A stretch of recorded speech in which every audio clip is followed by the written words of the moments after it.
Hello, everybody. Well, thank you so much for, joining and visiting my YouTube channel. I realize this is the first video that I upload without a presentation.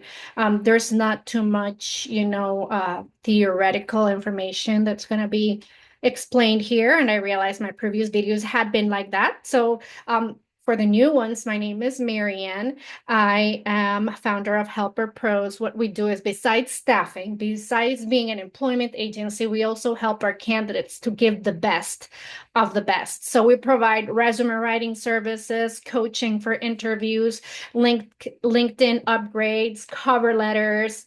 So if there's anything that you might need in order to succeed for you to get that dream job, that so much aspired job, we're here to help you.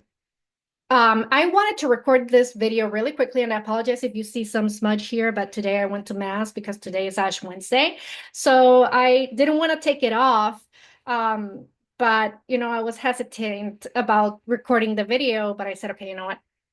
I'll just explain what this is. So it's just the cross that I got in Mass. So I wanted to talk to you about your LinkedIn profiles and why they are so important for you to keep them updated. The reason why I am recording this so last minute and without a presentation or anything is because I really want you to realize how important this is. Yesterday, I was talking to a client of mine, a candidate that's trying to get a job, and he told me that he was trying to look for a job in IT. So I said, oh, okay, that's great. Let me see your LinkedIn. I always check if their LinkedIn needs any improvement at all, because sometimes, candidates come to me and say, I need help with my LinkedIn. And, your LinkedIn is fine. I'm not going to lie. I'm not going to, say that you have to add something when that's really not the case. But this case, he had very different things on his LinkedIn that had nothing to do with IT. And I asked him, wait, you said IT? Is your name? And I just made sure that I had the right LinkedIn. And I know it was the right LinkedIn because I clicked on the name that was from the message he sent me. And I asked him, wait, I only see that you've done cashier, you've been in retail, you worked at restaurants. I don't see any IT here. And he was like, oh, but it's in my resume. I'm like, wait a second. No, no, no. Let's rewind. Your LinkedIn is as important as your resume. Let me repeat this. Your LinkedIn is as important as your resume. The fact that it's in your resume doesn't mean that it doesn't have to be on your LinkedIn. Because you know what's going to happen? One of two things. The first thing that will happen is that a recruiter will go ahead and post a job.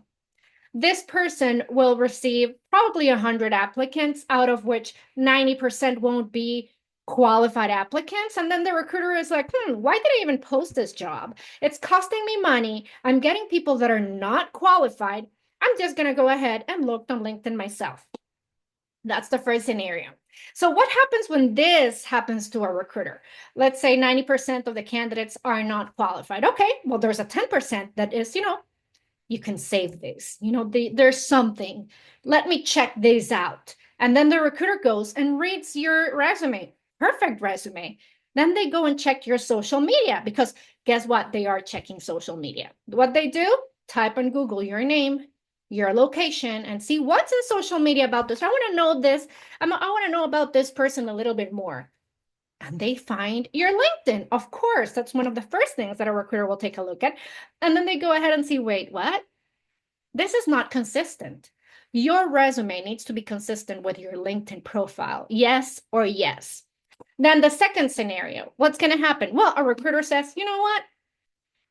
I am not going to post a job today because last time that I posted it, I barely had any good qualified candidates. What I'm going to do right now is I'm going to go ahead and search on LinkedIn myself.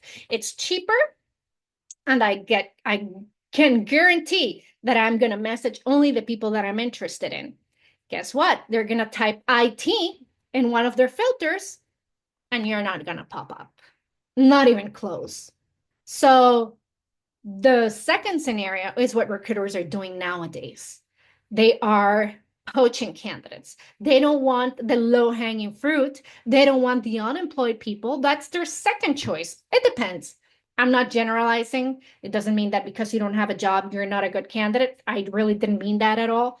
But they want a person that's reliable. They want a person that has not been job after job after job. And it seems like some candidates just don't realize this. Like they give me their resumes and I don't know why I can't find a job. I'm like, well, let me tell you why. Because you've had three different jobs in a year, or let me tell you why, because you have this picture on your social media. What's an employer, future employer, going to think about that?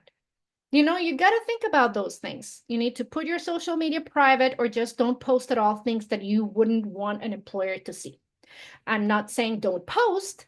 I'm just saying if you really want to post something, make sure that you're okay if an employer sees it. Because if an employer sees it and you don't get a job because of that, you need to accept the consequences. So I'm telling these honest truth because I'm a recruiter.